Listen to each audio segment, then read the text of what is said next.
Feel pretty good. Not scared at all. Just feel kind of invincible. Me too. I got a very positive attitude about this. Good, me too. Yeah. Cash or challenge? Oh gosh, cash, I guess. I mean, it's not deductible, is it? I've been waiting for you. We meet again at last. The circle is now complete. When I left you, I was but the learner. Now I am the master. Only a master of evil, God. Hey everyone, welcome back to No Intermissions, the double feature podcast where we pair the unbearable and link the unlinkable. Two unlikely movies are picked at complete random, and at the end of every back-to-back discussion, no matter how hard it may be, my guest and myself will find the connecting thematic tissue, whether it be from genre, aesthetic, motive, or style. As always, I am your host, Jack Siddle, and last time you guys would have heard from me, I paired my good buddy John Griffin on when we paired Pinocchio from 1940. And paired it with, the classic auteur masterpiece, Avengers: Age of Ultron, which we sort of paired on why those two would pair well together. As always, we've got a new episode with a new guest with a new double feature. You can find this lovely person over on Twitter and Letterboxd. They're just one of my favorite people out there. It is Nolan Sage. Nolan, how are we going? Thank you. Wow, that was a very warm welcome. I have a question for you. Yes. Do you have your intro for this written down, or is that just all off the dome piece? I do have it written down. Does it seem like I was reading it? No, which is why I was asking. Oh my god. Well, thank you. No, that's written. Like I've got a monkey brain, so I even though as I'm reading it, I'm like, oh no, I should remember this, but like I just in case if a word slips up. But no, thank you for saying that. You sound like a true professional. Oh my god, you sound like you've been doing this for 20 years. Oh my god. No one on planet Earth has complimented me more than Nolan here. So Noel, how are we going? I've missed you. How have you been? I've missed you. I've been watching a lot of movies. Yeah, that's it. Yeah, like before, I normally save this for the end. But anyone out there who isn't already, go follow Nolan on Twitter. They're amazing, amazing tweets. Always putting out good takes. Except you're buttering me up, and I'm scared for when the other shoe is gonna rightfully drop and you're so. gonna say something mean. No, rightfully. Well. I was gonna bring up. I think if I can date the episode. Just for a second, our Civil War sort of disagreement. Did we want to just to date the episode really quickly? Did we briefly want to talk about Civil War, or do you know? If you want to, do you not want to just upset yourself with a migraine? No, so I am fascinated by the divide going on I was gonna say on my corner of Twitter. I really well and truly despise this movie, but it has been it has been 2 days since I've seen it, and I have been thinking about it quite often. I am as much as I really did not like this movie, I am in a way that I don't think any other movie has captured me. I am constantly ruminating on it and trying to figure out what I'm trying to get down to the molecular level why I am so irritated and intrigued by this movie. and where I am split off from everybody else with the positive feedback. I know we haven't talked much about it, but from your short review of it, it seems like you're kind of in it for the like bozo action angle. I love it when sort of a filmmaker, no matter how established they are, just takes massive fucking swings on like, and I depending on how stupid the swings are, you know, this movie, that's what pretty much, I think I've talked about that previously when we were doing the middle section on like, if a director can really take sort of a massive swing at something that's going to be sort of even half controversial in this day and age of filmmaking, then I'm just automatically going to be gravitated towards that. And like I said, you know, the stupider the better. And this movie does, like, the last 15 minutes pretty much, I quite couldn't believe. I was like, oh, okay, they really let him just do whatever the fuck he wanted. And it See, did and get... I've seen that sentiment a little bit, but and I've seen people bring this up.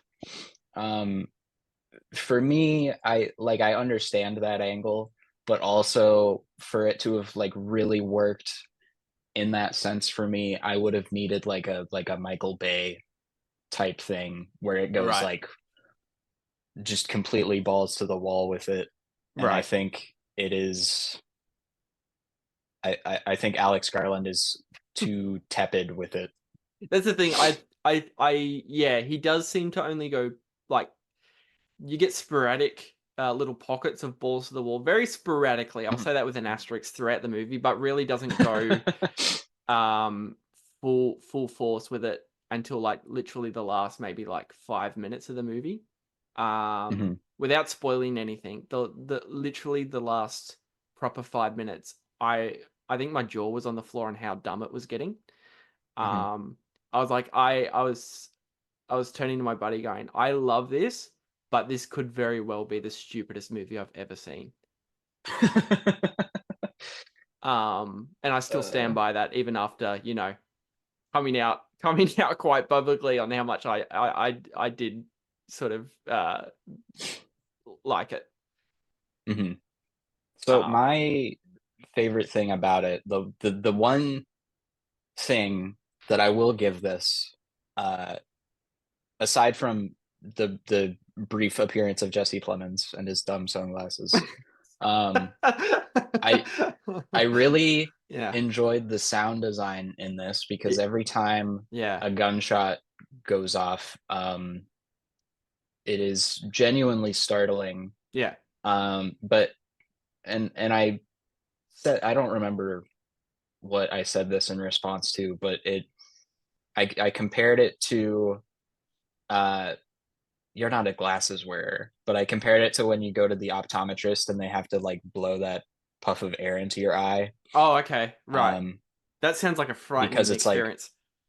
Like, it is. So there's, you know, there's the, I kind of made that comment somewhat flippantly as like a joke, but the more I think about it, the more apt I'm finding it, where, you know, it's going to happen. They have to blow the air into your eye. You're waiting in anticipation. They're like, okay, get ready. Hold your eye open. Right. I'm going to blow the air into your eye. And then they blow the air into your eye. And even though you know it's coming, it's startling. And you have a jolt in your seat. And then after the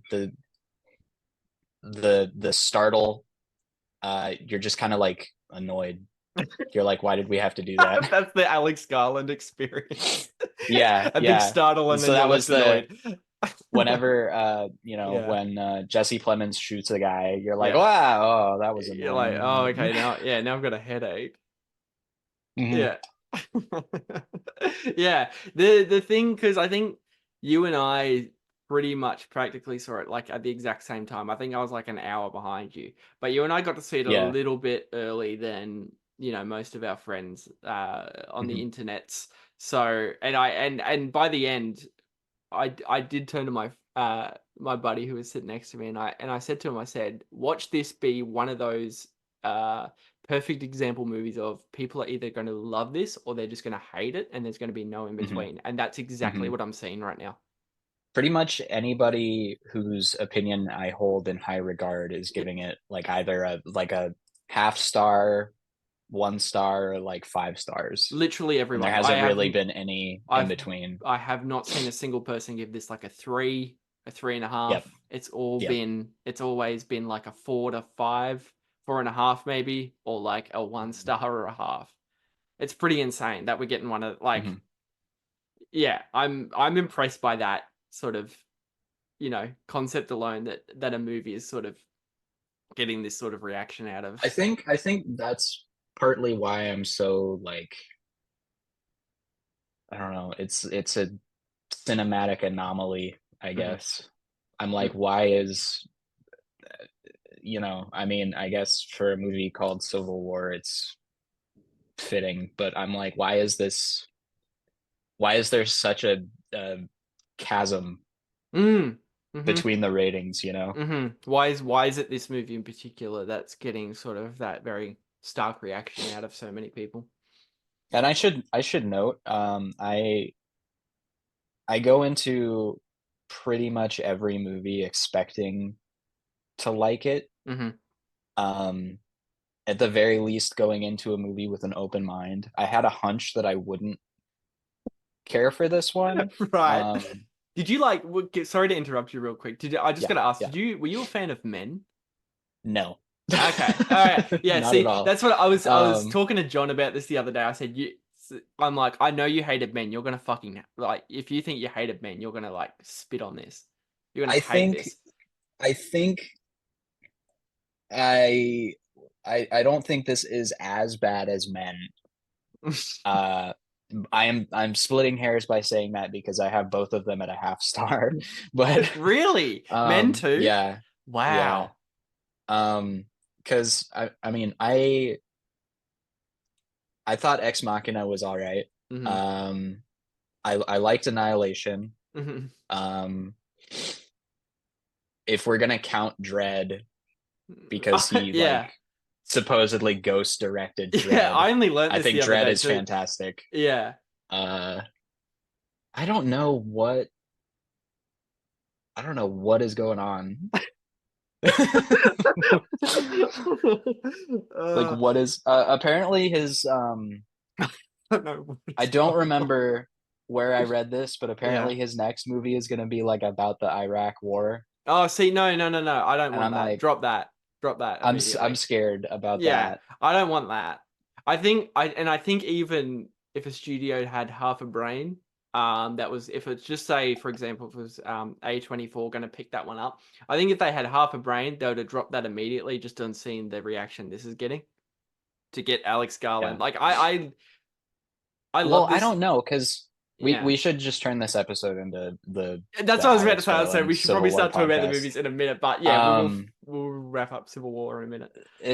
It's really interesting to look at because I've been, you know, going back, and I keep checking the Letterboxd page for Civil War, because I'm like seeing, you know, more of my mutuals see it and their reviews are trickling in, but I keep going to look at the recent reviews from just, you know, people on Letterboxd, and a lot of them are positive. And I'm like, you know, just clicking on like random ones to see you know, what sort of like moviegoer they are. I guess trying to like calibrate our interests and see how similar their tastes are. Right. Oh yeah, and to like mine. Yeah. And I do like the movie quite a bit, but I do laugh whenever someone says, "Oh, this is like a masterpiece." It's really not. It is a very stupid movie. Yeah. I like it for completely different reasons. Yeah, so basically anybody that I have seen praising this movie hasn't really, they've either liked it because it's like a bozo action type thing, or because it's like a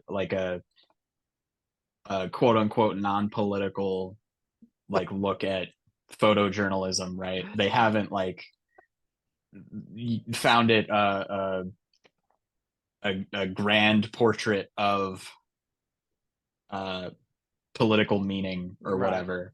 I really fucking hope. Just a quick side note before we Confounding. actually start the episode, but quick side. I really hope that is Garland's last movie because what a fucking final shot to end your career on. Yeah. That Amazing. I can agree with that much. Amazing. I was really waiting for I was looking around my theater because I was a pretty packed house opening night. I was really hoping in some guy was like teary eyed, getting emotional at that final shot. Like clapping. Yeah, exactly. Stands up and just starts applauding, whistling. Yeah. Amazing. All right. I think amazing. All right, so that's so anyway. Now that I'm torqued. Yeah. Back on track. Nolan, what 2 movies are we talking about today? We are talking about I think I already forgot the order you wanted to go in. We'll do I'm pretty China sure first. Yes, okay. We are talking about John Carpenter's Big Trouble in Little China and George Lucas's Star Wars. Yes, there we go. So we're doing Big Trouble in Little China from 1986, and we're pairing it with a movie that's not talked about on the internet enough. A real sleeper hit. It's called Star Wars from 1977. Cult classic. A cult classic. You guys should really get out there and check this one out more. By this up and comer. Yeah. By this exactly this guy that's real struggling to get budgets. I kind of fucking hated myself for even putting at least this early anyway, because I think this is episode 5 of the show, and I'm like, Star Wars, should we really be doing this one that's, and we've talked about Star Wars before. We have. Oh my god, yeah, that's not this Star Wars, not this Star Wars, but a different Star Wars. Very fucking good point to bring up. If anyone by the end of this episode goes, Jack and Nolan's insightful take on that galaxy far, far away was really good. I'd like to hear more about them. We actually did an episode on Empire Strikes Back when was that? Like a year and a half ago or something? It was a long time ago. I think that was like 2 years ago. That was the first time we ever spoke. That was, oh my god, what a time. That was a great time actually. We found out you did a fantastic Mark Hamill impression that episode.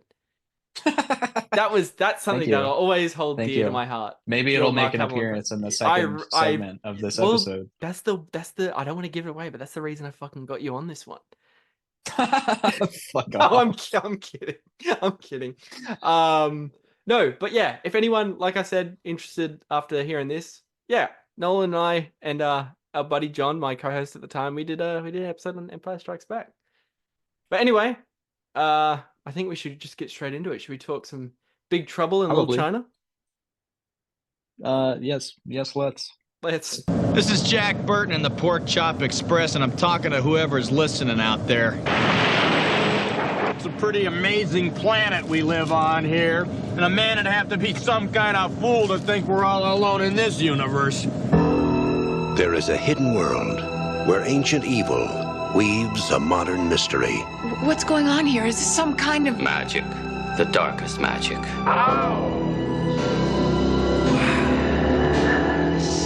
They call it Little China. Finally, we shall bring order out of chaos.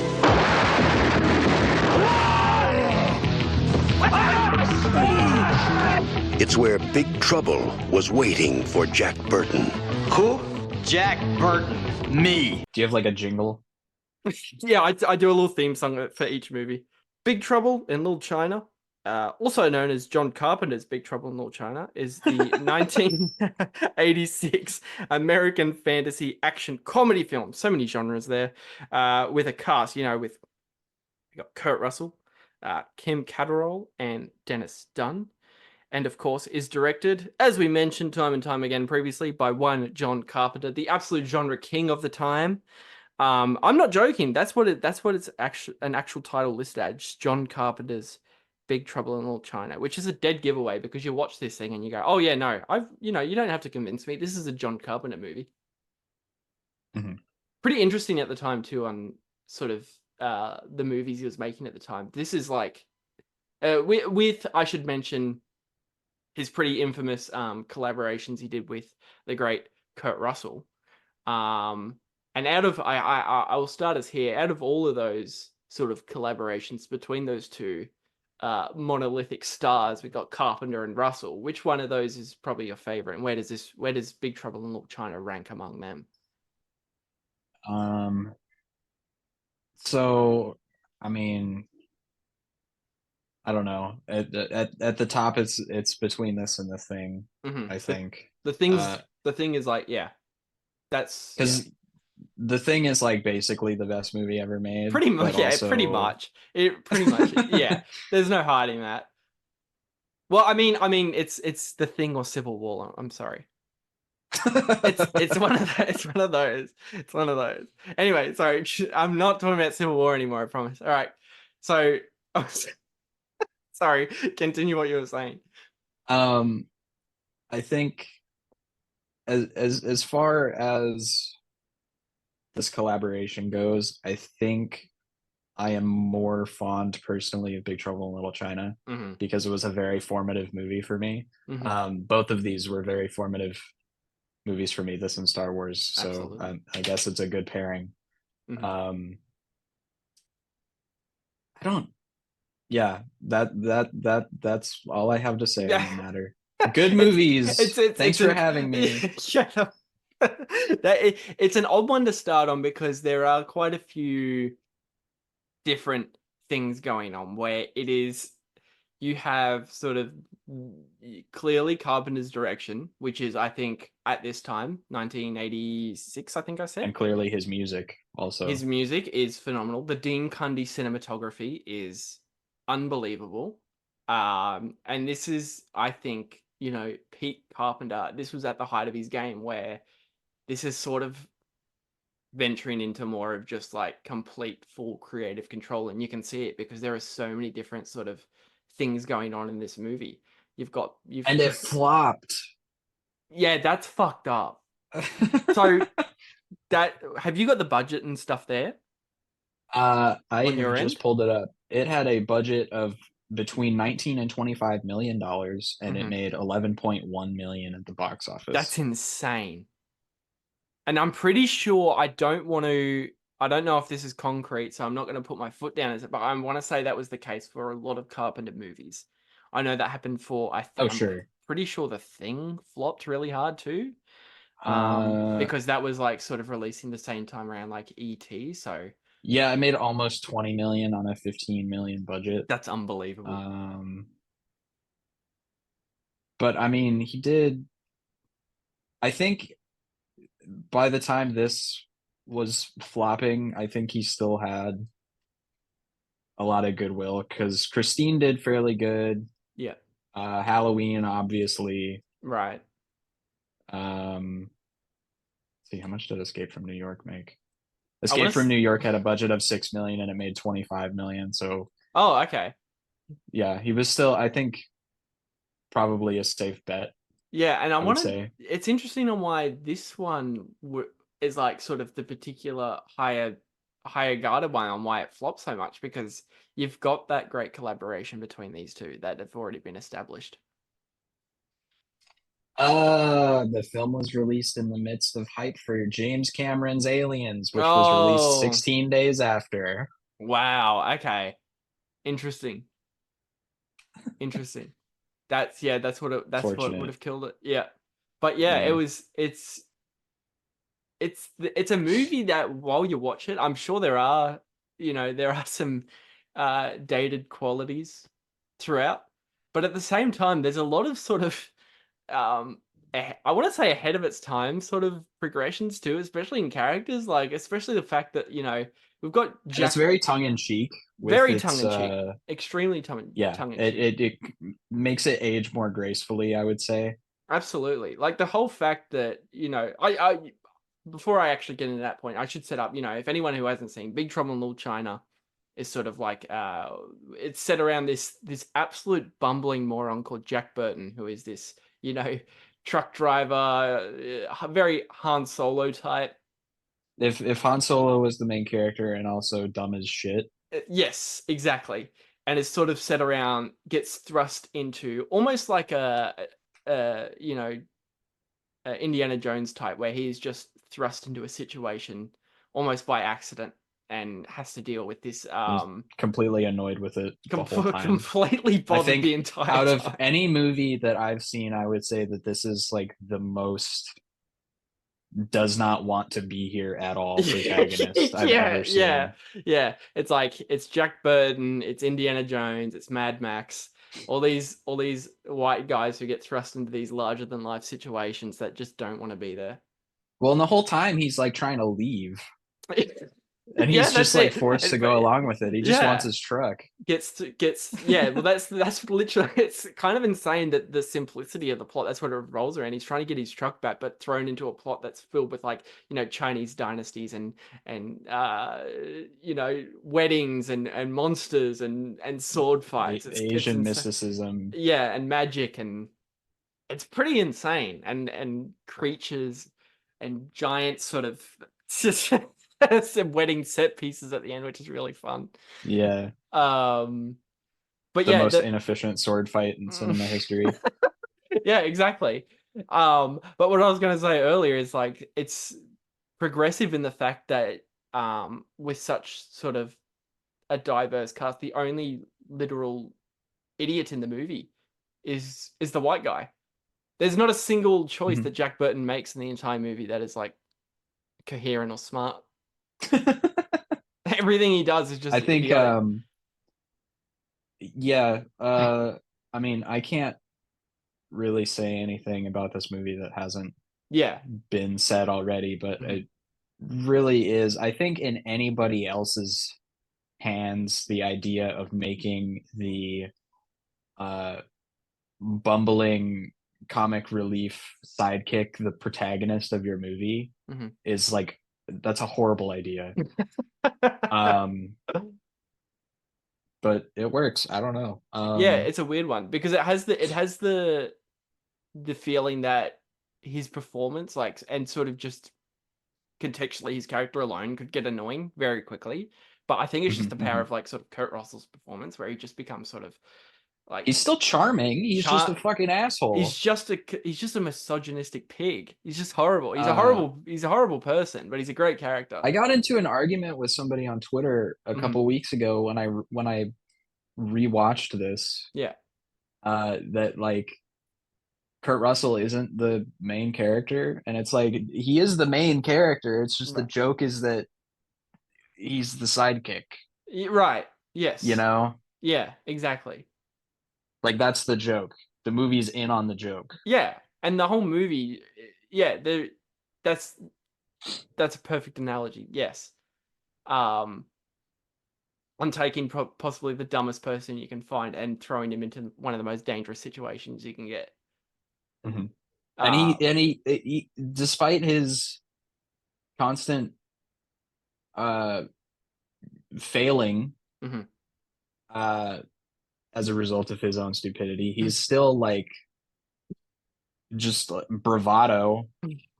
Yeah. You know, there's the part before the final battle where he has a machine gun and he like shoots the ceiling in a show of like machismo, and the fucking cement like chips and falls on his head and knocks him down. Yeah, exactly. Yeah. He's just a complete dumbass. It's great. And it's sort of it's a great sort of clash between the other sort of performances Kurt Russell was having with Carpenter in previous movie, where he's playing characters. Yeah, because normally he's just cool. Yeah, he's just the cool sort of emotionally removed guy, you know, whether it be like Snake Plissken in Escape from New York, or his character in The Thing, where they just sort of like take charge. McCready, yeah. There was a very funny sort of similarity I picked up on this rewatch between this and The Thing, where both characters, McCready and Jack Burton, sort of have the self monologue talking into the radio scene in both movies, but in this case it's just, you know, he's just saying the most misogynistic, horrible things into the radio. This kind of it has a similar flavor. I'm just now realizing kind of has the same sort of like joke setup in The Killer from last year, right, where like the first 20 minutes are just like the main character monologuing about how cool he is. what kind of Right. a person you have to be for this job. Yes. And then the first display of his prowess is like just a complete fuck up.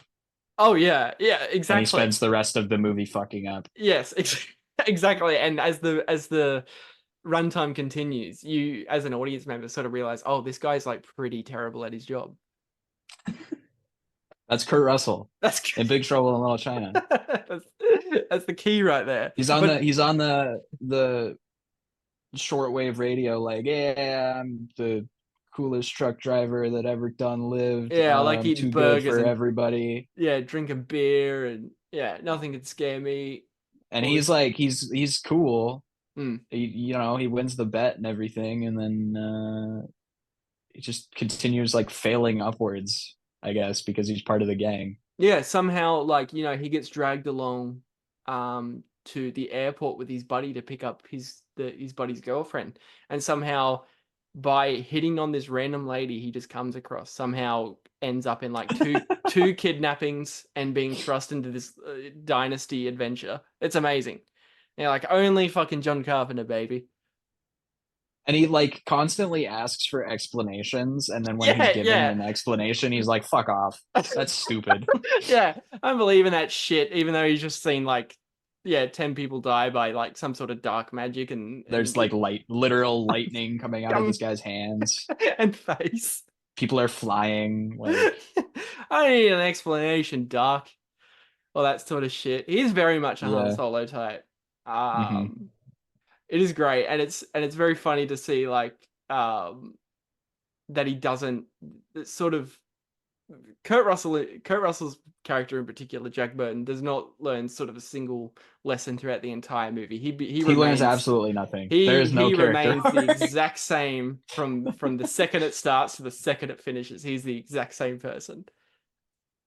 It's rather amazing. I think by the end of the movie, obviously he doesn't say this, but his whole character is like, he gets into town, all this like weird shit happens to him that he is annoyed by and is in disbelief of. And then, the end of the movie, he says his goodbyes and he goes on his merry way, and into his radio, he's like pretty much just like, well, that just happened anyway. Like, pretty much, yeah. And with a movie, dealing with so many different sort of genres, that sort of opening interrogation scene with Egg Shen, I think the older guy's name is, sort of that was had to be put in post because early audiences, getting reactions out of they just had no fucking clue what was going on, so they're like, add in a scene at the start where that old guy explains like dark magic and shit. But it's very it would have been very funny, yeah, if that was not in the movie, Oh, and we were like 100% as agree. clueless as Jack Burton the entire Yes. time. But also, I think it is way funnier to just have this massive exposition dump so early on, and just have Kurt Russell be like, "Nah, this is fucking stupid." Yeah, exactly. I would prefer, like you said, if we had just joined along in the adventure with Jack, and we remain just as confused throughout the entire movie as him. Like if Han Solo had no idea what the Force was. Exactly. If literally to jump ahead a bit and talk about Star Wars for a second, if the 77th Star Wars literally opened with Han Solo in the cantina talking with a young boy and an older man about they need to yeah, pretty much, if that's how the movie started, and we're just thrust along. So I think that would have worked sort of narratively better, but I guess for people who would rather sort of a coherent, like actually know what's going on in their movie, I guess that's inevitable. You'd have to add a scene like that at the start. And not to jump ahead too much, I think this is just better than Star Wars. Yeah, so you really do gravitate towards this movie quite a lot. Yes. Yeah. I mean, it's yeah. I mean, I've seen this movie 100 times. But I've seen Star Wars like 1,000 times. I don't know if it's just because I don't know if it's because I've seen Star Wars so much, and like going back to this one, I still know it, but it's fresher. Feels less ingrained into my head. I don't really think that that's how I engage with movies, Mhm. but I feel like maybe somebody smarter than me can maybe explain that connection. Right. No, Maybe they know something I don't. I would agree with you to some degree, because I think like you, I think I am sort of gravitating towards this more, because I think, you know, the whole Star Wars thing has been a bit stale with me for some time now. Mhm. So whether it's just a habit of like just hearing repetitive themes and names like the Force, and like it just doesn't do anything for me anymore. Like compared to this, where, you know, the entire final set piece is some sort of giant neon lit wedding ceremony, and, you know, there's swords and guns flying around, and, you know, like you mentioned earlier, our hero throughout the entire movie completely knocks himself out before the battle even begins. Yeah, he's like not in the battle. He's at not all. in the battle at all. This character we're following for about 100 minutes in just completely knocks himself out before the big climactic fight. Oh, it's so good. It's amazing. It's so smart in that regard. And the fact too that we are sort of trapped in this underground dynasty for about, you know, 60% of the movie, and it never becomes stale. I talked about this recently when I had guest Timmy Lee on, when we talked about The Raid, on, you know, a movie that Mhm. stays in a one location throughout the most of the movie, but just refuses to get stale, just on, you know, on just completely different ways on how they shoot it, and sort of the mini location work inside that one big stayed location it That keeps it would be really a good fresh. episode for you to do. Is a bunch of movies that are in like the same location. That would be, yeah, the one location. Yeah, Do the Raid. Do the Raid. Do Snowpiercer. yeah. Dread. We just talked about Others. Dread before. Dread. Yeah, Dread. Yeah, before the recording, we briefly mentioned Dread. What would be another example? House. House. Yeah. The Japanese movie. Yes. Monster House. Monster House. If I ever talk about Monster House on the show, I'm getting you back on for that one. We're going to talk. Oh, thank We're you. going to talk about House, and we're going to pair it with Monster House. Do you know the guy who directed Monster House directed Ghostbusters: Frozen Empire? Oh my god! Now in theaters. Are you working for Sony? You promised me you weren't going to take that job. You said you're going to stay away from Sony. No, I didn't take that job. While on the subject, though, did you see Madam Web? Yeah. What a thrill ride! Oh my god! Amazing. I don't want to ruin this moment by pointing it out, but Mhm. we had a really good transition opportunity into Star Wars just now. Mhm.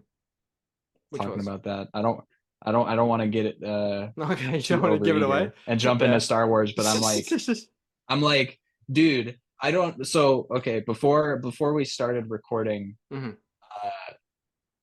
I had to have Jack explain the premise of the podcast to me, because he told me to watch these two movies that we were going to talk about, and I was like, okay, why?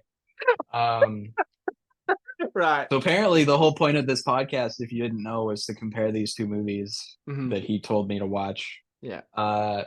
And before we started recording, he was like, I'm like sweating. I don't know how I'm going to compare these two movies. I'm like at a total loss. And I'm like, dude, are you freaking kidding me? Yeah. I thought this was idiot like or the something? easiest, like, yeah. What are you, stupid or something? You fucking moron. This is a slam dunk, bro. Yeah, I know. It's like, I'm sure like it's gonna, you know, as I will admit though, as we've been talking about Big Trouble in Little China, I'm like, the similarities have been sort of, Yeah. Well, you told me because I knew that it was like watch two movies and discuss these two movies on the podcast. I didn't know if it was like at random or if we were supposed to like compare and contrast. Mhm. But because I told you, asked what movies I would like to talk about, and I told you Dealer's Choice. Yes. And you said Big Trouble in Little China and Star Wars. And I was like, oh, okay, that makes sense. Sure. Yeah. Those are like the same movie. Right. Yeah. Okay. Yeah. No, that's fair. There's a Han Solo type. There's a chosen one Luke Skywalker type. There's the Mhm. evil Emperor. There's like a tall, hairy thing Big that hairy thing. speaks in guttural noises. There's You're like really 3 right. Princess Leias in this movie. Yeah, it's all there. You're totally right. Yeah. But to quickly, you know, we probably will wrap up on Big Trouble in Little China in just a moment. But it is interesting to think at one point in the sort of pre-production of this was just going to be, you know, Carpenter just wanted to make a Western, which I guess those sort of like themes still are apparent in this, even though Mhm. the tone is completely shifted from a Western. You know, you've got the classic showdown at the end, and you've got, you know, your good guys and your Mhm. bad guys, and Jack Burton himself is almost a bit of a cowboy, a modern day cowboy. But Sure. like even before Kurt Russell was cast, which, you know, I couldn't imagine anyone else as Jack Burton, but you know, Carpenter and crew wanted people like Jack Nicholson and Clint Eastwood even to just really sort of go hard with that Harrison Western Ford thing. could have done it. He could have done it. This would have been Not to keep bringing it back to Star Wars, No. but Harrison Ford really could have done it. he really could have, because this would have been prime Ford too. This would have been, I think, just after Jedi, Yes. or maybe even the same year. When was Jedi? I think Jedi was, I want to say 84, and I think this was 86. That sounds right. Hold on. I'm just Let going me to double pull it check up. that. I'm pulling it up. This was Give 86, me a yeah. second. 86. And I want to say Jedi was Return 84. of the Jedi. Nope. Return of the Jedi was 83. You were Oh, close. but so even still, this would have been sort of hot off of I don't know when Last Crusade was made, but this still would have been in sort of the Ford prime when he was a, you know, he was I want to say Last Crusade was like 89.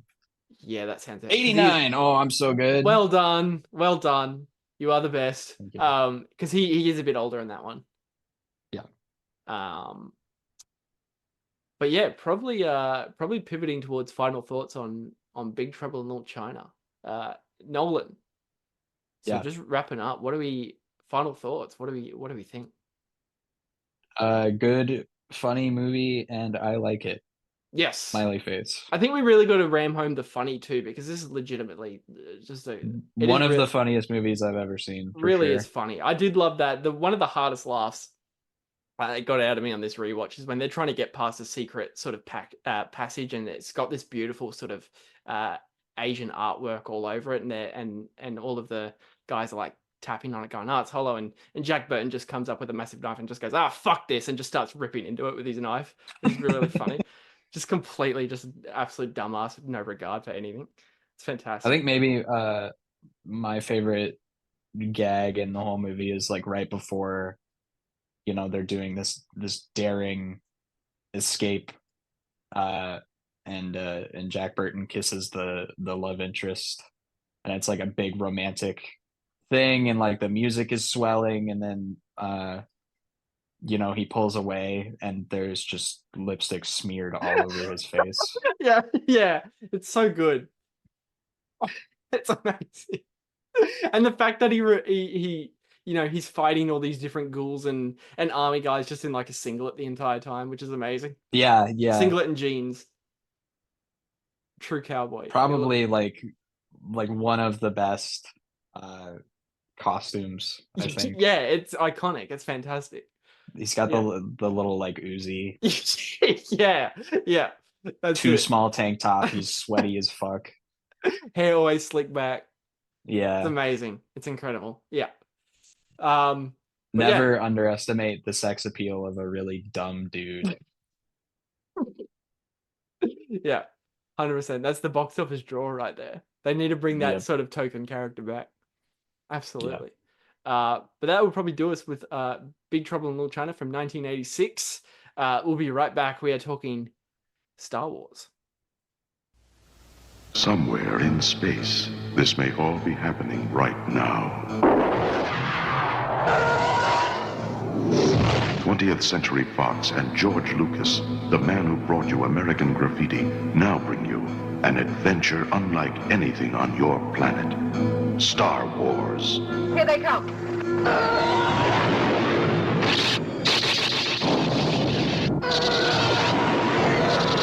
Coming too fast! The story of a boy, a girl, and a universe.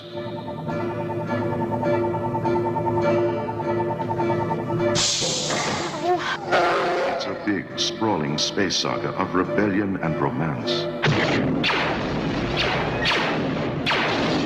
All right, we are back and we are talking Star Wars, which was later retitled Star Wars Episode 4, A New Hope. It's the 1977 American epic space opera film, starring, we've got Mark Hamill, Harrison Ford, Carrie Fisher, Peter Cushing, and Alec Guinness, and is directed by one George Lucas. So, Star Wars, like, I want to get into the history before we start actually talking about the movie in depth, because I'm sure there's a lot to unpack here. Obviously, we're going to sound a bit like a broken record, but it's obviously a big one, which probably I myself have nothing new to add. I think this George Lucas guy is going places. He's an up-and-comer, fresh filmmaker. But everything that could have possibly been written about this movie already has been done. But I want to start with Nolan's origins on the 77 Star Wars. So the stage is yours. Origins. I'm gonna be real with you. I don't know what is wrong with my brain. I have like no memories of my childhood. Okay. Very sparse Mm-hmm. memories. I cannot tell you the first time that I watched Star Wars. I can tell you it would have been the original edit because it was on VHS, because we had the VHS trilogy. Right. I don't have any memories of this. Mm-hmm. The memory that I have of Star Wars is the version that like most people today have. Mm-hmm. Most Zoomers. Yes. Anyway, the nasty fingerprints all over it. Yes. So when I rewatched it to prep for this recording, Mm-hmm. I found a digital copy of it's a scan of the 35 millimeter print. It's so insane that you've got that. So it is the original edit, and it's got like all of the delicious film grain particles. Yes. It was like watching the movie for the first time again. Yeah, like, it's pretty fucking magical. I was giggling the entire time. Yeah. Just the colors are way different. Mm-hmm. Oh, I can imagine the colors would be a big upgrade for that scan. It was magical. Yeah. Yeah. I gotta take some screenshots of that. Yeah, you post that on Twitter. That'll get like 10K. That's likes. Gonna get you some hits. Yeah. That's just one of those fucking things. Like even like stuff like you gotta send me a copy of that, because I can imagine the fucking the special effects on that would look great just on how shoddy they would be. And yeah, I haven't downloaded. I have a source for Empire and Return of the Jedi as well, but I haven't watched the scans of that because they are like 30 gigabytes and I don't have that room on my computer. Yeah, it's a big one. I'm gonna get just getting on kind of a tangent, but I'm gonna get like a separate flash drive or something that's just like 200 gigs and just download a bunch of movies, because it's really I downloaded the Tron Legacy open mat. And I watched it and I was like, that was really awesome. I have to delete the file now because it's like 35 gigabytes and I just don't have that room on my computer. Shit. Yeah. I also have I'm really keen to watch this. There's a It is a scan of the, I believe, Czech film 35 millimeter film reel. And somebody has graciously edited the English audio track over it. So it Wow. is basically just a 35 millimeter scan of Phantom Menace. Holy shit. Except that, I mean, the alien dialogue is in and the title crawl, I believe, is in Czech. Interesting. But visually it's do you know about what Mr. Lucas did to that film? I don't know. So it was shot on film, and then, you know, he got really into doing things digitally. They're you know, they did Attack of the Clones and Revenge of the Sith. Well, he went back and they scrubbed all the film grain off of Phantom Menace. Right.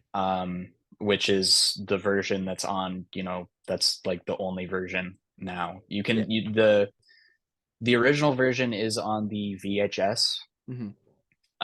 That's the only way you can like see it with the film grain and everything. So I mean, I still love the Phantom Menace. It has had all of the character sapped out of it when they scrubbed the film grain off. Right. Much in the same way that you know, the original trilogy was. They got rid of the puppet Yoda. Oh, Very disappointing. Really? They added in that they added in the CGI now to match digital, better with the other two. Yeah, of course. So the film scan that I have a copy of it's got the puppet Yoda, obviously. Yeah, that's phenomenal. I'm really keen to watch that again, because just I seeing some screenshots comparing the two, it's crazy. I don't know what process is done to get rid of the film grain, but it looks so washed out. Yeah, it's just Lucas's weird attempt and like never-ending journey to just think his movies are always unfinished. I'm so conflicted about it. Yeah. Sorry, I interrupted you. No. I was finished my point anyway. Go ahead. Okay. I'm conflicted about it because on one hand, I really respect him wanting to achieve his vision, and you know, have his ideal version of his films realized. But on the other hand, I don't know how much I agree with going back and making changes to a piece of art that you've already let into the world. Yeah. And it kind of locking the original version of it behind your I don't know. Yeah, it's odd. It's an odd concept to once you've already established a movie to sort of pull the old reverse card and go, oh no, that was never the intention. It's a very odd sort of thing, and he's you know, as you just example there with Phantom Menace, and you know, one of the most famous examples, all three of these movies, which you mentioned just previously, like everyone's probably most of the people we know is probably first experience was those the special editions, which I don't think they necessarily like incredibly just like write off and completely ruin the movie as a whole, but there are some add-ins there that are just completely distracting and unnecessary. The flow of this is like I don't particularly care that much about like Han or Greedo shooting first. Like that is such a quick moment in the movie, and it I mean, I understand the argument that it like changes Han's character, but it is such like a it is a beat, and then it's over. Right. The original version of the film that just goes straight from you know, Han shooting Greedo to the meeting at the Millennium Falcon, cutting out that bit where he's talking to Jabba the Hutt. Oh, so bad. It is it is so much better. Yeah. In the original version, so terrible. The pacing is I can't put into words, dude. Yeah, it's really That was odd. such a mistake. No, yeah, and it's incredibly like we are getting very specific right off the bat, but it's like it's incredibly just weird to add in just a massive scene that is just complete fat. It's just like it serves no purpose. Mhm. It is just And like, you're going from one conversation to another conversation into a short exchange into a shootout yeah, instead of going from a short conversation to what a piece of junk right, and yeah. then shootout. It's weird to think too that it's like sort of It's a total wrench. yeah, exactly, and You it's threw sort a of wrench in there. yeah, exactly. It's very odd to think too that it might have been Lucas sort of that whole scene serves nothing as a showcase of sort of special effects, but the effects in it look garbage. So it ends up just serving absolutely no purpose. Mm-hmm. Of like, oh Well, look, and yeah, I don't want to harp on the effects too much because it was really kind of like a proto. right, That was before they started working on Phantom Menace, so it's really like a tech demo, yeah, I guess. mm-hmm. It's just like, especially if you're watching them all in a row, that feels totally out of lockstep with how Jabba looks in Return of the Jedi. Oh man, night and day. It's completely dissonant. God, that if we're gonna briefly just mention Return of the Jedi just for a brief second, the whole big Jabba puppet might be like just like one of my top 10 special effects things ever in any movie. That thing just looks incredible. He's so gross. Yeah, he's so Doesn't it take phenomenal. like 4 people to move? It's so fucking crazy. I really want to know where that puppet is now. I'm sure it'd be decayed to shit and look terrible, but goddamn, that is Like an absolute... bits of it flaking off onto the floor. Like, his one eye is just completely missing. Amazing. Yeah.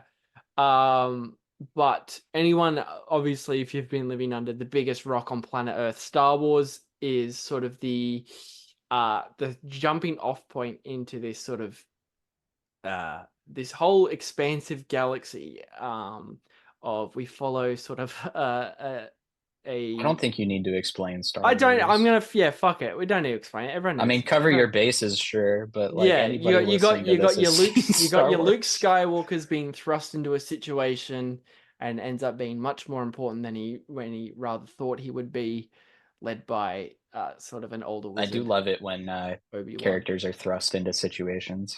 It happens a lot, and I think that might Happens be a lot. not to give away, but it might be the running sort of theme between the two movies we've talked about today. Could be. I mean, Except Luke There's about 20 Skywalker more. handles it with aplomb, and Jack Burton's bitching Luke does his fair Yeah. share of bitching, but yeah. At least Luke Skywalker is, he may be a little bit of it's sort of a coming of age sort of arc with Luke. Luke Skywalker, but at least he's not a complete always dumbass. dreamt about getting out of the house, Right. going on a grand sweeping journey. Yes. Jack Burton just wants his truck back. He just wants his truck back. Night and day sort of motives. It's so funny they go on pretty much the exact same sort of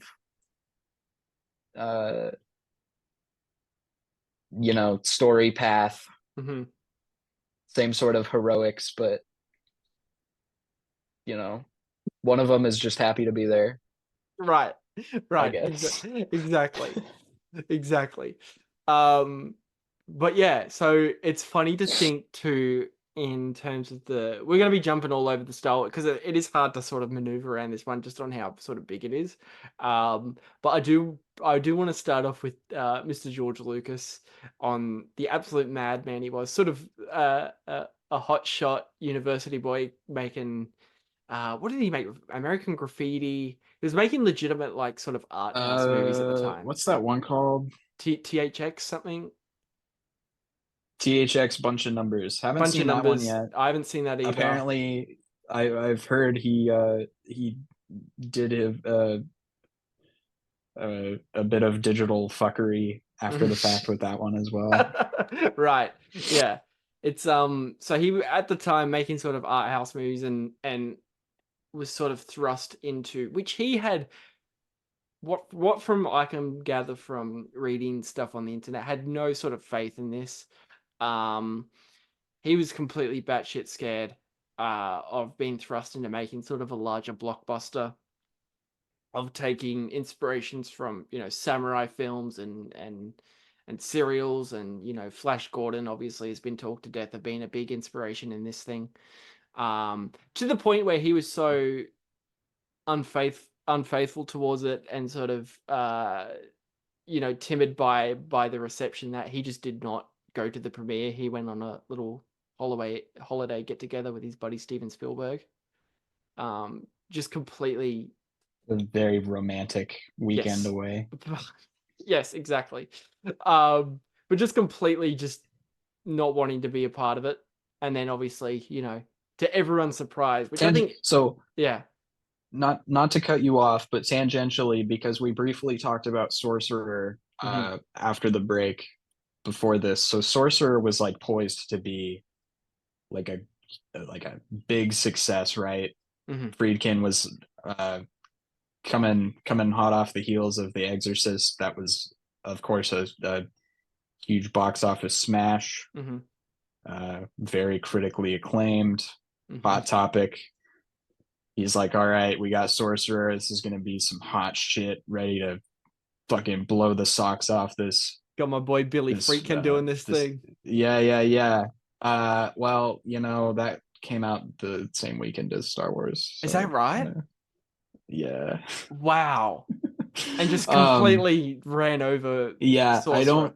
I don't remember who it might have been, like the director of photography or somebody, but somebody who worked on Sorcerer, like a pretty big role, like went to see Star Wars.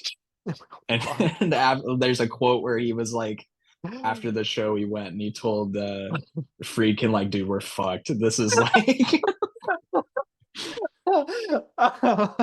I can only imagine. There are so many fucking amazing clips of William Friedkin just like talking about he's so honest. Have you ever find the quote? A bit off topic, but have you ever seen him talk about Exorcist 2? No. He just I know people don't like Exorcist 2. Yeah. But people like Exorcist 3. Exorcist 3 is amazing. I haven't had a chance to check out 2 yet, but yeah, William Friedkin will just flat out tell anyone with a camera who asks him that it's the biggest piece of dog shit.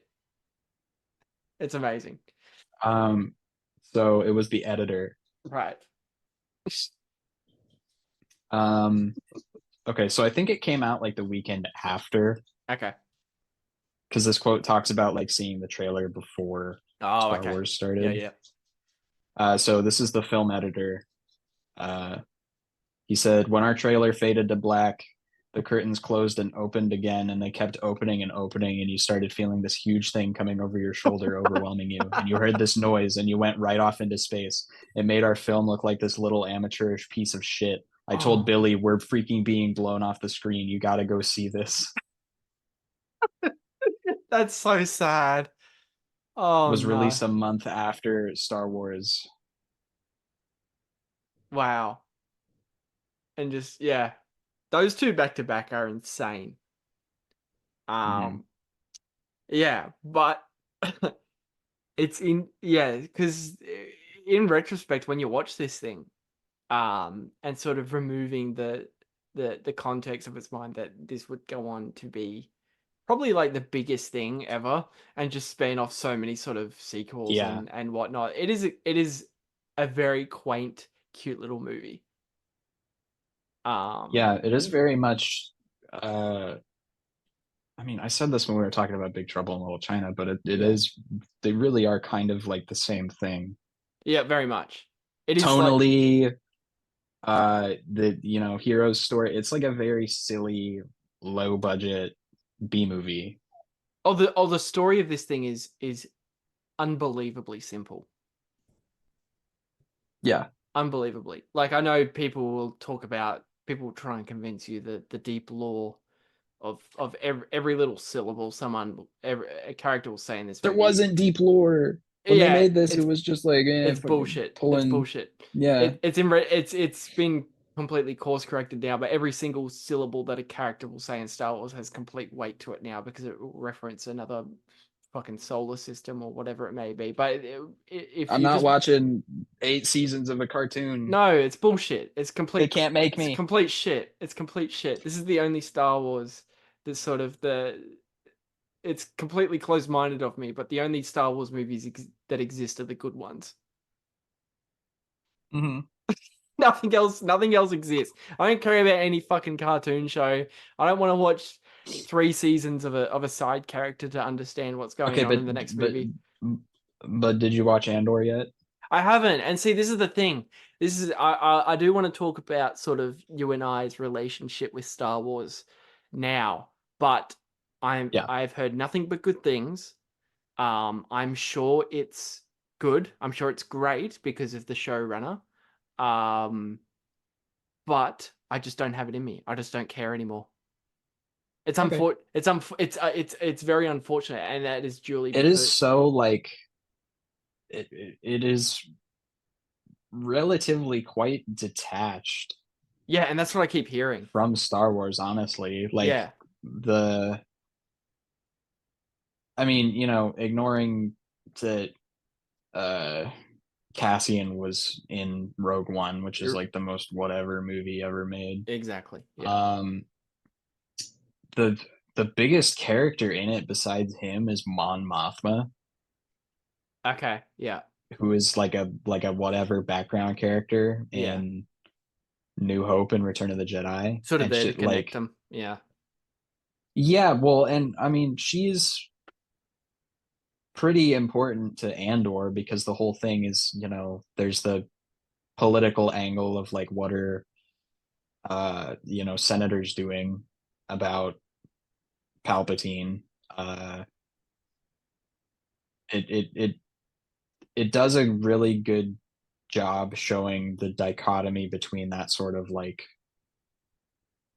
I don't know, I guess proper way of doing things, and then like on the Andor side of things, he's doing more, I guess, grunt work, right, with regards to the cause. I'm excited to see where season 2 takes things, because I'm wondering how involved he's going to be, because in Rogue One, he's ride or die for the rebellion, right? Yeah. Emphasis on the die. But in Andor, for like the first half of the season, he's just doing whatever he can to get by. Yeah. And then he goes to jail for a stupid reason. And he's like, what the hell, man? You can't put me in jail. This is a stupid reason. And then my impression. That's my summary of Andor. Yeah, see, that's the thing. And everyone keeps telling me that's what radicalizes him. That's everyone keeps telling me to watch Please cut all of this out. I sound so dumb. We just talked about, I felt like we've been talking about Andor for the last 3 hours. That was our Star Wars discussion. Go watch Andor.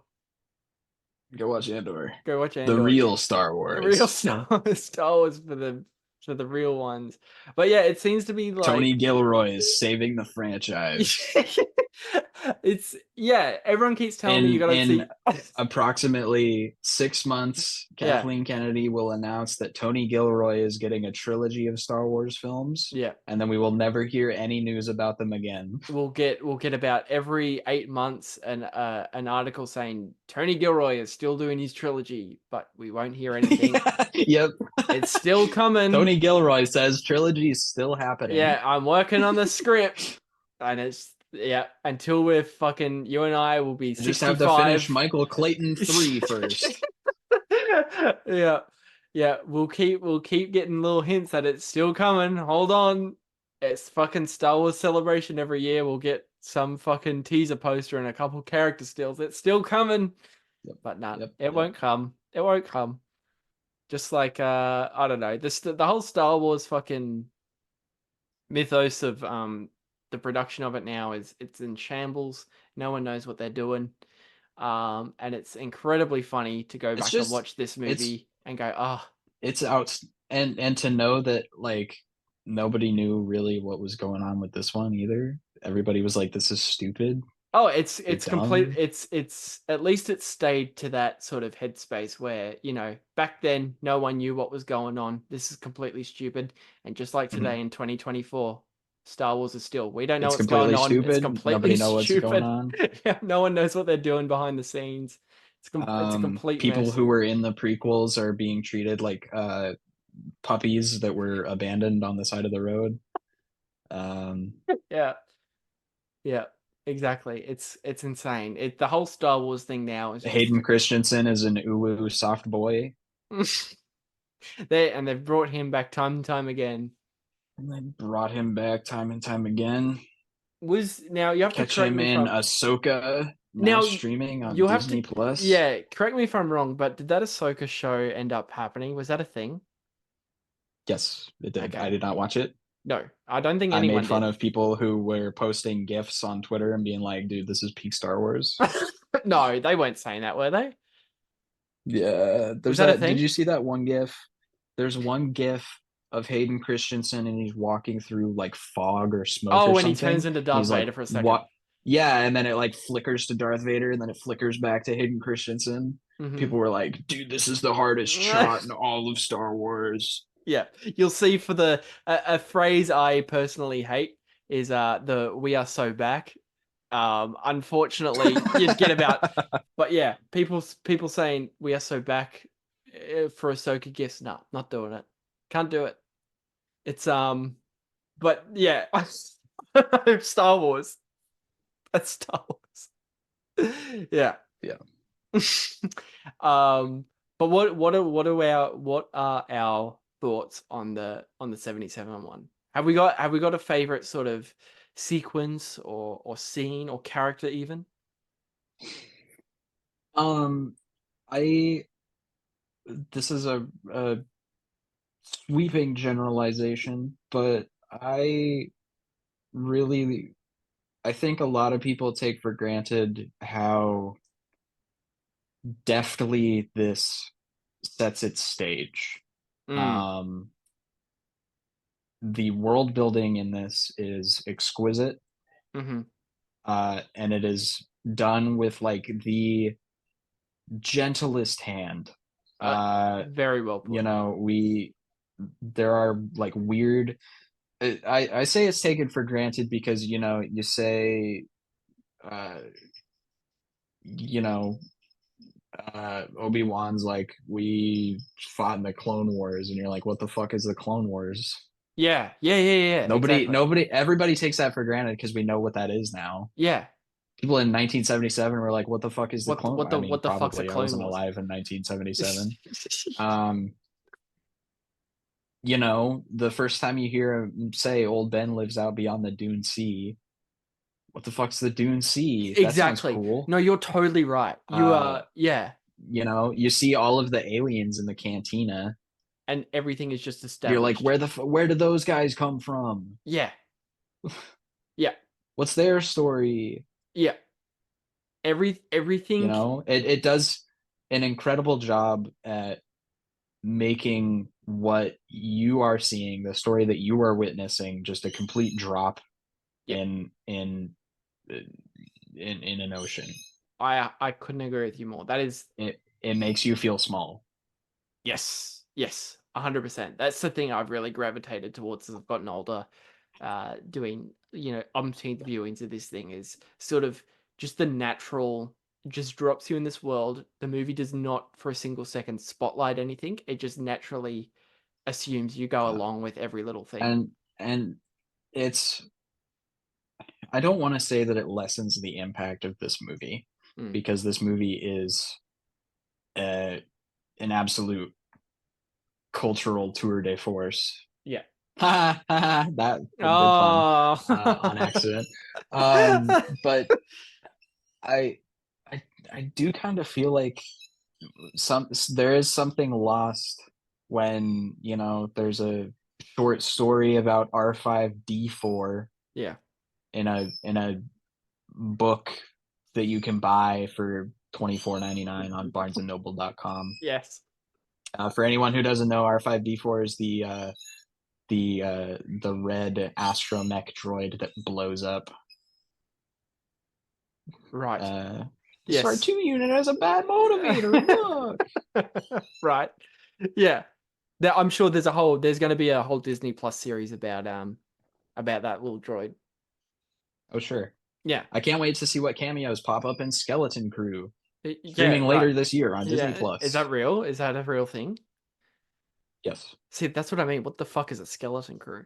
I purposely try and avoid this because You excited for the Acolyte?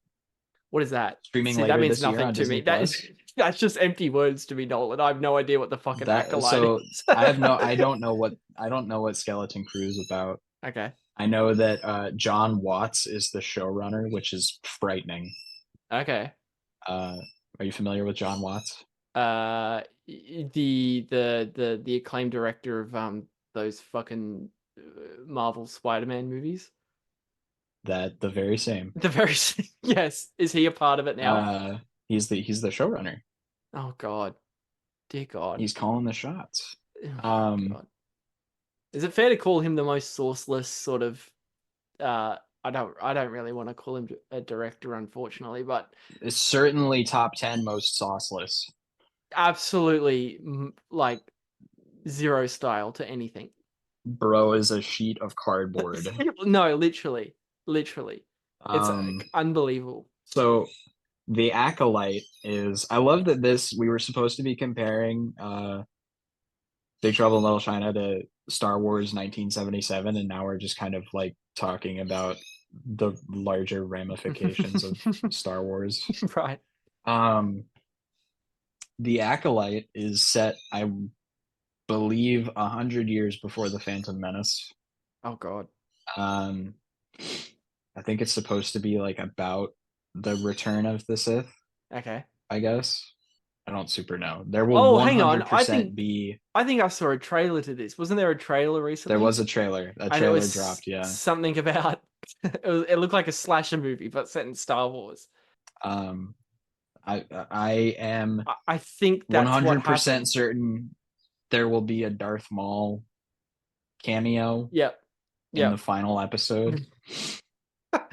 Will he have robot legs? That's the only thing that matters. Will he have giant robot spider legs? No, not yet. He doesn't have robot legs yet. Oh, because okay. Yeah. Are you excited for the Lando miniseries? That's not a thing. Is that happening? That's a thing. Will Lando have robot spider legs in that? Let me search for I sure hope so. I hope he has like 10 penises. Do something cool with it, Yeah. Make it like really lean into the sex appeal. Yeah, exactly. It's upcoming Star Wars Donald TV Glover shows. Gonna be doing that? Let's see. I believe so. Okay. Oh yeah, I forgot. Are you excited for Ahsoka season 2? Are you excited for The Mandalorian and Grogu coming to theaters in 2025? No, stop.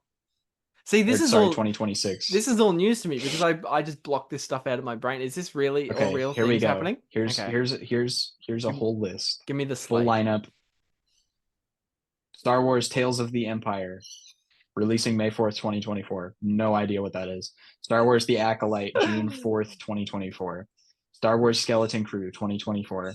Andor Season 2, 2025. And that's Ahsoka Season 2 in development. Okay. Jon Favreau's The Mandalorian and Grogu, May 22nd, 2026. Taika Waititi's Star Wars movie in development. James Mangold's Dawn of the Jedi movie in development. Dave Filoni's Mandoverse New Republic movie in development. Oh no. These all just sound like the most New horrible... Jedi Order movie in development. Star Wars Rogue Squadron movie, status unknown. The Mandalorian Season 4 / The Book of Boba Fett Season 2, status unknown. Star Wars Lando movie, status unknown. Star Wars Rangers of the New Republic TV series presumed canceled. Untitled Presumed. J.D. Dillard / Matt Owens movie presumed canceled. Ryan Johnson's Star Wars trilogy presumed canceled. Yeah. Kevin Feige's Star Wars movie canceled. David Benioff and D.B. Weiss's Star Wars movies canceled. Jesus Christ. Are you excited? Yeah. It speaks volumes that, you know, more than half of the titles you just listed were followed by presumed cancelled. Because these things get announced and then they just trail off. It's all about the viewership of getting these things announced, and then they just hold no merit. They're like, next. Incredible. Incredible. I thought, have yeah, a cautious optimism for the James Mangold movie because he has described it as a biblical epic, and it is being apparently co-written by the fella that wrote the prison arc in Andor. okay. So there's some merit there. Yes, It's something.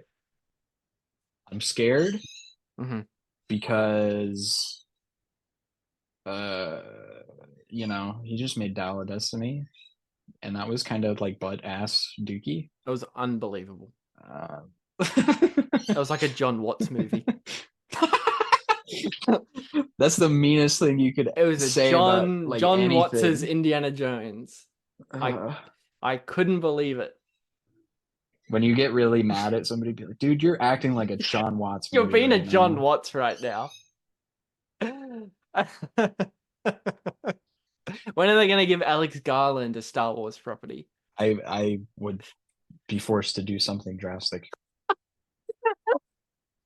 Oh God, I need that to happen now. I need Alex Garland's approach to Star Wars. First, he makes a Civil War, and then he makes a Star War. Exactly. Wouldn't that be great? Don't you want to see that?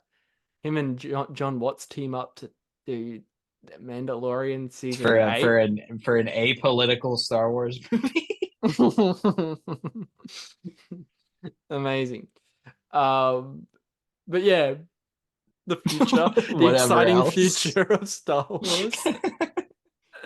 I can't wait. My point is, yeah, I miss when it was tiny and yeah. pulpy. No, see, it and circles back. silly. Yeah. It's silly, exactly. I miss when, you know, little Jawas were zapping R2-D2, and R2-D2 goes, "Wee!" Yes, yes. Why can't we have more of that? Exactly. Can you imagine if like Mm-hmm. Star Wars was a flop and Big Trouble in Little China was a hit, and then we'd be getting like 10 Big Trouble in Little China spin-offs every 5 years. Yeah, Taika Waititi's announced to make an Egg Shen movie. Egg Shen, Big Trouble in Little China story. Oh my God. And then get you a sequel movie where Jack Burton teams up with the scary monster thing, and they drive his truck together.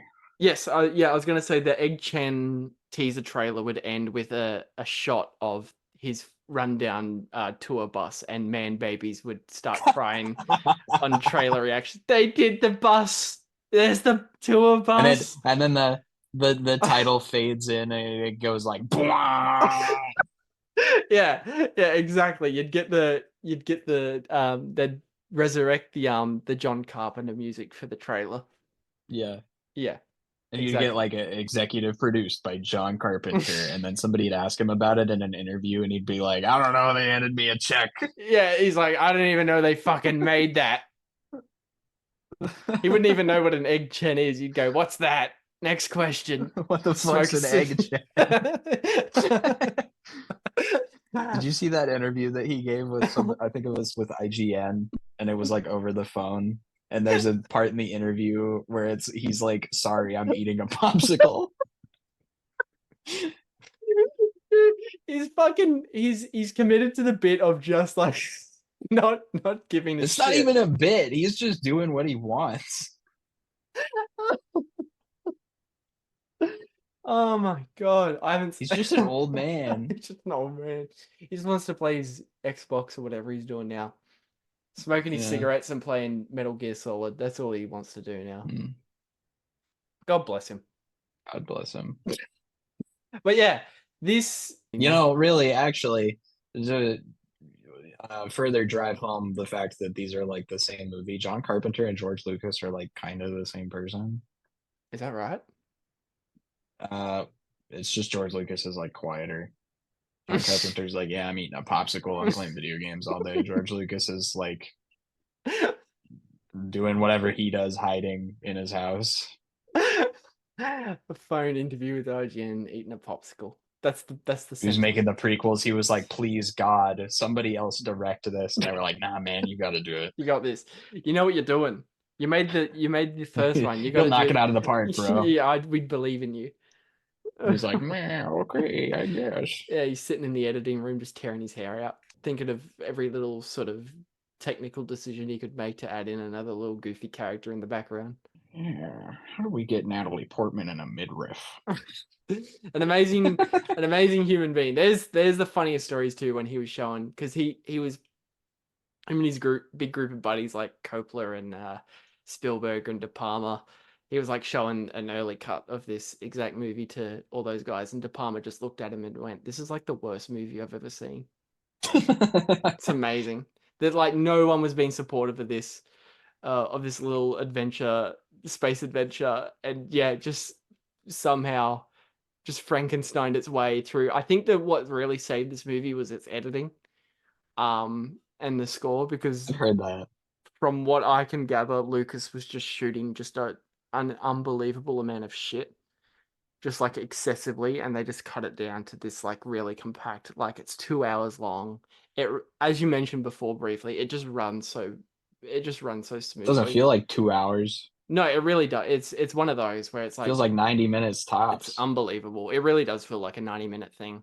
I think it helps too, because I think I've really come to appreciate about this movie is it's perfectly sectioned apart by 3 acts of like sort of the grimy, dusty Tatooine stuff, and then we get the stark sort of the neon Death Star set pieces, and then to like final it off, the whole like third act is like an aerial battle. So I think that really helps sort of break it apart really well. It's very economical. It is. And, you know, just to throw in memorable characters, I think memorable is a bit of an understatement. You know, we've got people we've mentioned like Harrison Ford, who's just like, I know he hates. Everybody knows who Han Solo is. Yeah, Harrison Ford, just as a person, just hates this whole franchise to a whole, and you can't blame him. I feel bad for Alec Guinness in particular, because number one, he didn't really want to do this. Number two, this is like still today all anybody knows him for. Yeah, that's the thing too. It's really nobody's like, oh man, yeah, Alec Guinness, star of Bridge on the River Kwai. Yeah, exactly. Which is a fantastic movie, by the way. Yeah. People see Alec Guinness and they're like, "Oh, it's Obi-Wan Kenobi." Oh, it's Obi-Wan. Exactly. It's sort of unfortunate. Yeah. It's like a lot of people.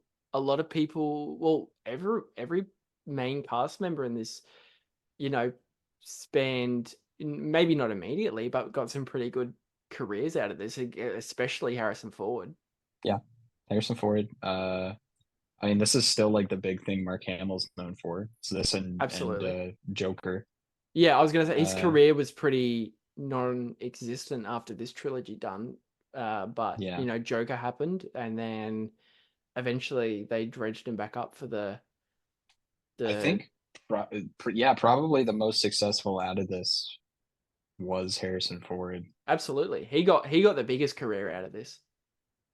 Did this, and then. You know, he got into Indiana Jones. Did Indiana Jones as a result of this, and then in the 90s, he fucking Dr. Richard Kimball and The Fugitive, of course, the greatest film of all time. Yes, I don't care. Amazing. I didn't kill my wife. He had a mechanical arm. You find this man. Amazing. I fought with this man. The Fugitive is great. Nobody knows him. I bought that on Blu-ray. That's incredible. That's one I've got to check out again soon. Fucking The Tommy most Lee Jones is dad unbelievable. movie Yeah, Tommy Lee ever Jones is made. unbelievable. He won an in Oscar movie. for that. Did you Did know he? that The Fugitive has a sequel? What? It does not. What's it called? It does. It's called shit, what's it called? U.S. Marshals, I think. It doesn't have Harrison Ford in it. It's just Tommy Lee Jones. Okay. Is And it it's like a different Wow. It's like a different case. Yeah, okay. I don't remember who was in it, but I was like, what? Have you seen it? This isn't a movie. No, I haven't. And I probably never will.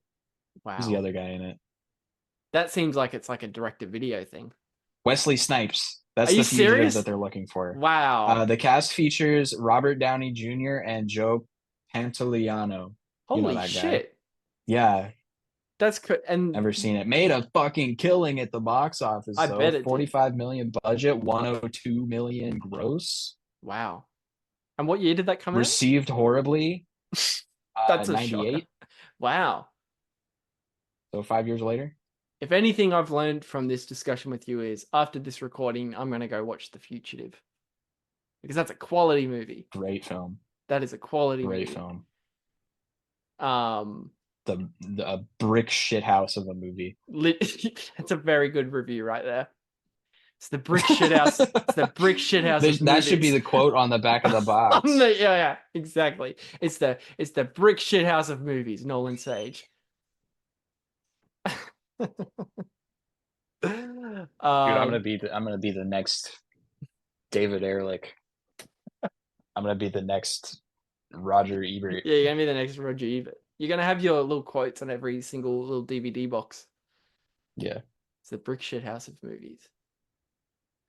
4 thumbs up.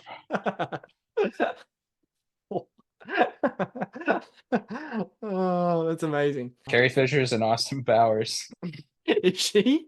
Yeah. Who is she? Haven't you seen Austin Powers? I have, but I don't remember her. He's in the movie for like 3 minutes. When Dr. Evil and Scotty are in the like parent-child support group. Oh, yeah, she's like the leader. I don't know what their official role title is. She's in When Harry Met Sally. Mm-hmm. She's in Scream 3. I don't remember anything about Scream 3. Carrie Fisher plays a lady in Scream 3. She plays a lady who lost the role to Princess Leia. That's her actual role in it. I'm gonna be real with you. She plays a lady that looks like Carrie Fisher. When I watch the Scream series, I watch the first one, I watch the second one, and then I watch the fourth one, and then I'd be done. Oh yeah, no, the last two that have come out have quite possibly been the worst movies to ever exist. Terrible. They're very bad. Horrible. Very, I thought bad. that Scream 6 was gonna be cool. I like the cold open a lot. Mm-hmm. Oh yeah, the cold open. I was like, okay, maybe we'd change a pace. I like Dermot Mulroney. Absolute brick shit house of a movie, if I can say so myself. Scream 6, ladies and gentlemen. Amazing. The parallels between Big Trouble in Little China and Scream 6 are quite striking if you take a moment to compare and contrast. Yes. Exactly. Both very self-aware meta commentaries on the medium and the hero's journey. Yeah. That's it. That's all we got. That's it. That's our Star Wars discussion. Go see Civil War now in theaters. Go see Ghostbusters: The Frozen Empire. Ghostbusters: The Frozen Empire. Star Wars: The Frozen Empire. Can you believe that one of the characters in the new Ghostbusters movies is named Podcast? Oh, that's did you check out the last one? Yeah, it was awful. That was so bad. One of the worst movies I've ever seen. Incredibly disrespectful. Yes, I can't. Yeah, it's weird to think because I do. Incredible that anybody signed off on that. I think they're all drunk at the wheel. There's got to be like I don't know how you feel, but I think Force Awakens is a pretty good movie, but it's fucking unbelievable that every franchise movie since has replicated that.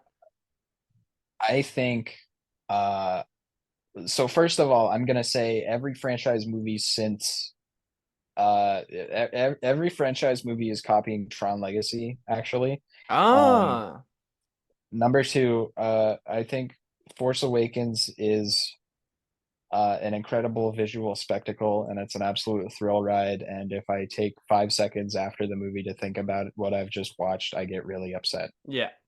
No, you're totally right.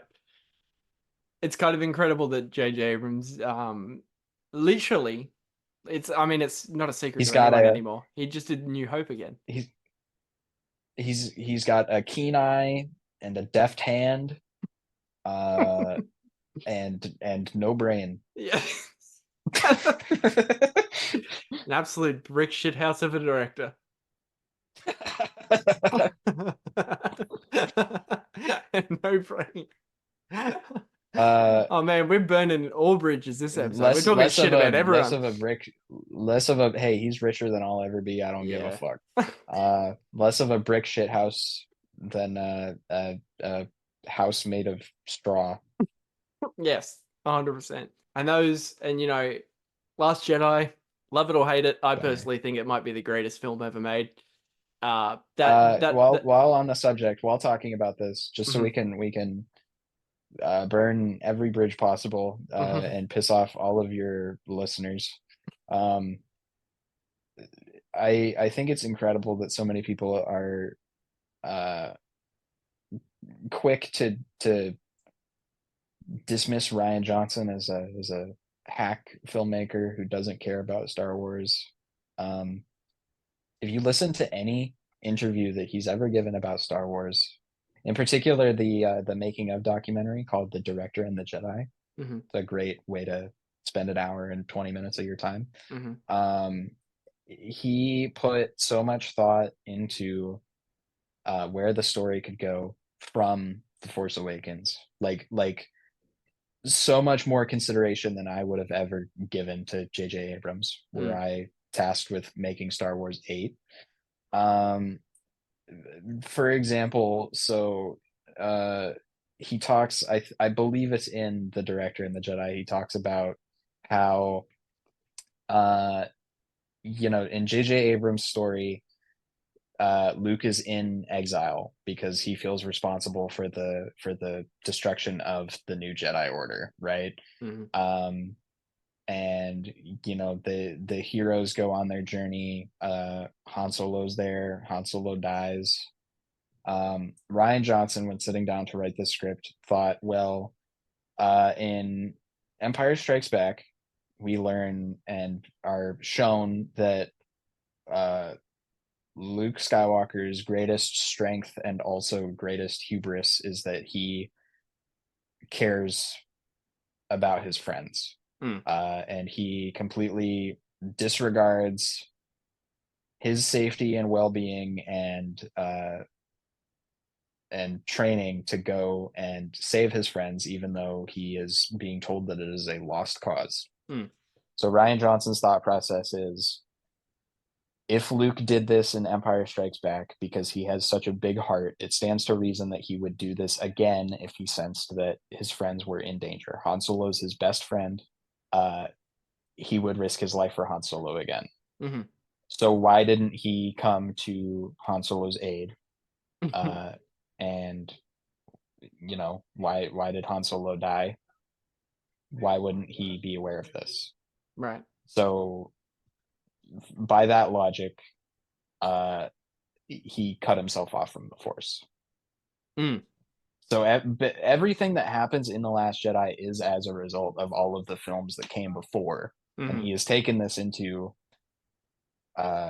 very deep consideration.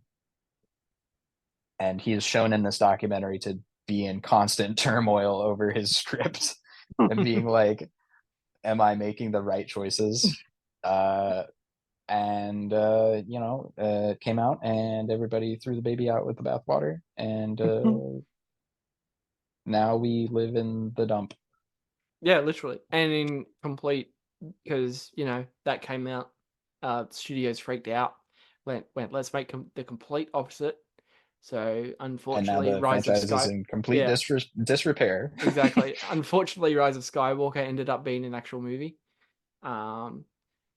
Most unfortunate. I know. So I don't, keep, yeah. I don't want to lay all of the blame on J.J. Abrams, even though he is a hack fraud, because he was in like a completely horrifying position. Colin Trevorrow wrote that script, which is kind of ass, but like interesting ass. Yeah. And probably a more narratively satisfying ending for the franchise as a whole. Yeah. But so he wrote that script, and then they fired him 2 weeks before pre-production was scheduled to start. Wow. Bob Iger didn't want to delay the movie, so they were like, "Okay, JJ, up and at him, knock him dead." Yeah. So 2 weeks before pre-production, JJ Abrams is thrust into this job that is, for all intents and purposes, doomed. That is unbelievable. And yeah, which, I mean, you know, I feel for the guy, but also like that's what you came up with. Oh, it's so bad. It's so bad. The movie would have been multitudes better if you stuck with Ray is nobody. Like that one tweak would make the movie about at least a star and a half better. I agree. For me. Yeah. What was even the reveal? I know there was something stupid. She's Palpatine's granddaughter. That's right. Now, if that isn't the biggest, I understand where he was coming from, bringing Palpatine back. He wants to bring all of this together. He wants to make Palpatine the big bad of all three trilogies. Yeah. Because that makes narrative sense. Unfortunately, yeah, it is a bit creatively bankrupt. Yeah, but I at least understand where he was coming from. Yeah, you got to have rhythm.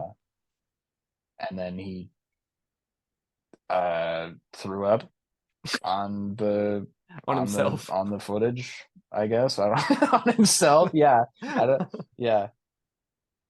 The script accidentally got thrown away or something. Yeah, something happened. Something happened where about 10 characters were introduced, completely half-assed, and I think there was some fighting at the end. Yeah. And no one knew what was going on. It's kind of an amazing spectacle on how not to make a movie. I've got really no sort of interesting thoughts about Rise of Skywalker because I just refuse to put any train of thought towards it. You know what? I did it's no The Fugitive, I'll say that. One of my wonderful mutuals, Steven, on Twitter, made this comparison earlier to sort of to bring this episode full circle. Now that we are talking about it, I'm like, wow, he really cracked the code. He really had a point. Steven made this tweet earlier and said, the movie that I am most reminded of walking out of the theater having seen Civil War is The Rise of Skywalker. Oh no. Yeah, I just got it's so you compared it to Rise of Skywalker. Not to be like, hey Jack, you liked this movie. Fuck you. Here's wrong. what this Change your movie opinion. reminds me of. Yeah. I always feel bad when I'm like, I didn't like this movie. No. Here's the thing. I'm gonna say a bunch of mean things about it. No, here's the thing. When I was walking... I'm worried that like my friends are catching strays for liking it. No. Here's the thing. When I was walking out of Civil War, I was like, I really like that. But if someone were to come up to me and go, that was a complete dog shit movie, I'm gonna say, yeah, I get it. I'm not gonna disagree with them. I completely can understand why someone would just completely spit on this. Anyway, yeah, fuck you, Jack. On that, let's pivot towards final thoughts on Star Wars. I guess we talked about Star Wars with an asterisk. Star Wars is a wonderful movie. Yes. Sometimes some part of me deep down wishes that it did not exist. Oh no, I can't agree more. I think we'd live in a better world if Star Wars didn't exist. Yeah. Probably a lot less wars too going on if it didn't exist. A lot less people dead. People would love each other more. Oh, dearie me. People would hug their family a little bit tighter and a little more often. A lot less famine. We'd have flying cars by now. Racism would be a thing of the past. Nobody would be calling each other scruffy looking nerfers. Oh god, that one still cuts deep. That is never a nice thing to hear. George Lucas really had his finger on the pulse. All right, but pivoting towards that, why, Nolan? I mean, we briefly mentioned it, scattered throughout both discussions, but why would Big Trouble in Little China and Star Wars pair well together? These are the same movie. I think if you had both of these movies going at the same time on two different screens, you'd go, which one's which? You'd be like, yeah. if you set the opacity to 50% and laid one of them on top of the other.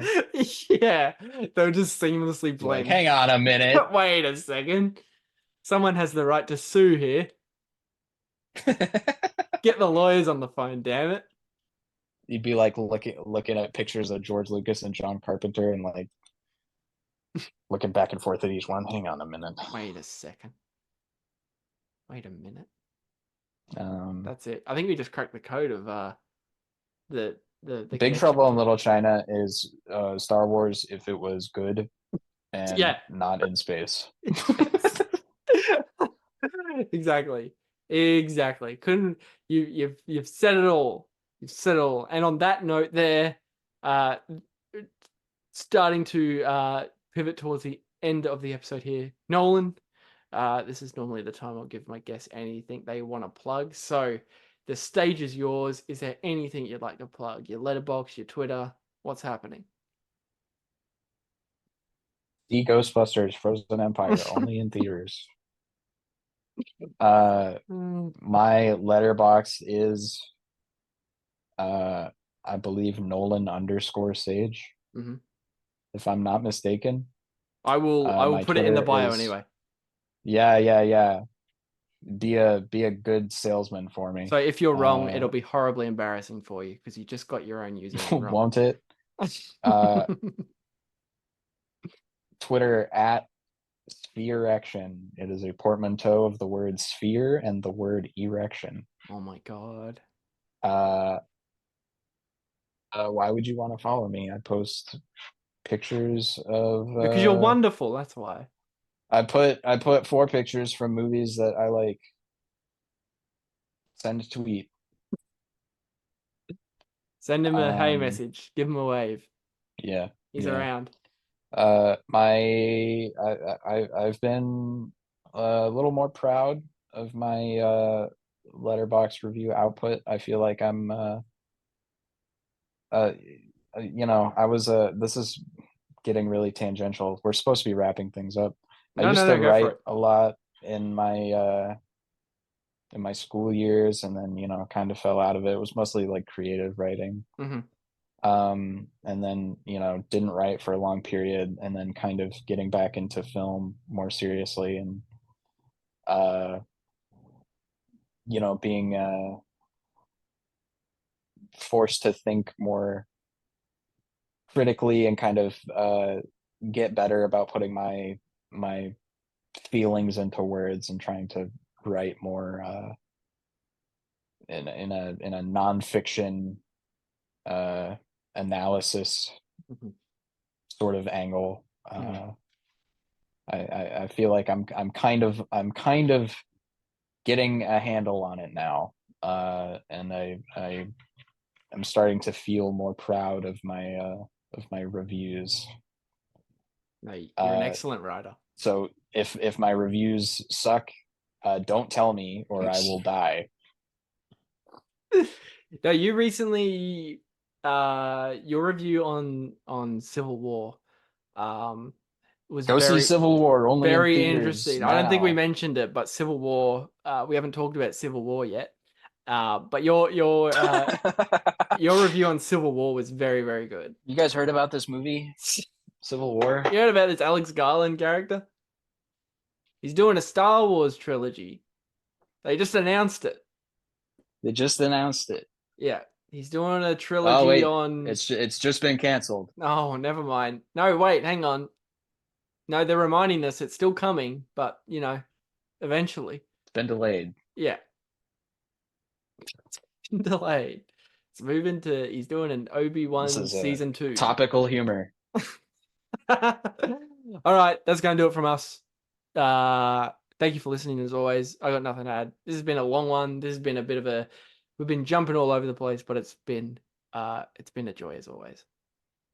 Thank you, Noel. Thank you. Thank you. I love you. I love you. So thank you. Thank you for coming on and just talking absolute nonsense with me. It's been fantastic. Yeah, of course. Until next time. This is the part where we kiss.